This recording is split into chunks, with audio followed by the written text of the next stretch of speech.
Hello everyone, আশা করি আপনারা সকলে ভালো আছেন ও সুস্থ আছেন। এমপিভুক্ত শিক্ষকদের মার্চ মাসের বেতন ও বৈশাখী ভাতা মঞ্জুর এ নিয়ে আপনাদের শিক্ষাবার্তা.com-এ একটি নিউজ প্রকাশিত হয়েছে। আজকে আপনাদের সাথে সেই নিউজটি নিয়ে বিস্তারিত আলোচনা করব। আর যারা যারা এখনো আমাদের চ্যানেলটি সাবস্ক্রাইব করেন নাই, অনুরোধ রইল আমাদের চ্যানেলটি সাবস্ক্রাইব করে রাখার জন্য। চলুন ভিডিওটি শুরু করা যাক। এমপিভুক্ত শিক্ষকদের মার্চ মাসের বেতন ও বৈশাখী ভাতা মঞ্জুর। বেসরকারি এমপিভুক্ত শিক্ষক-কর্মচারীদের মার্চ মাসের বেতন, আংশিক লোড ১ বেতন ভাতাদি সরকারি অংশের টাকা এবং বৈশাখী ভাতা এফডিটির মাধ্যমে মঞ্জুর করেছে শিক্ষা মন্ত্রণালয়।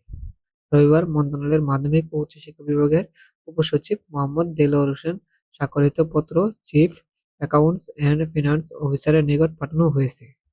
এতে বলা হয়েছে, বেসরকারি শিক্ষা প্রতিষ্ঠানসমূহের স্কুল ও কলেজ এমপিভুক্ত শিক্ষক-কর্মচারীও মার্চ ২০২৫ মাসের আংশিক লোড ১ বেতন ও ভাতাদি সরকারি অংশ বাবদ ৯,৯৯,৪৩,৪১৫ টাকা বিভাজন অনুসারে এফডির মাধ্যমে প্রেরণের জন্য নির্দেশক্রমে সরকারি মঞ্জুরি জ্ঞাপন করা হলো।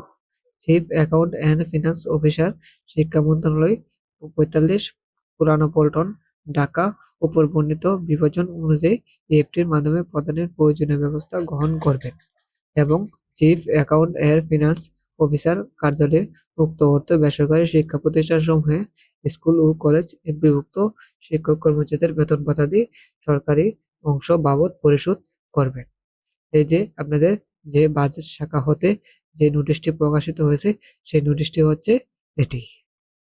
বৈশাখী ভাতা মঞ্জুরি চিঠিতে বলা হয়েছে, বেসরকারি শিক্ষা প্রতিষ্ঠানসমূহে স্কুল ও কলেজ এমপিভুক্ত শিক্ষক-কর্মচারীদের বৈশাখী ভাতা ১৪/৩২ বাবদ ১৭৭,৭৭,৭৯,২২৪ টাকা নিম্নোক্ত বিভাজন অনুসারে এফডির মাধ্যমে ছাড়ের জন্য নির্দেশক্রমে সরকারি মঞ্জুর জ্ঞাপন করা হলো।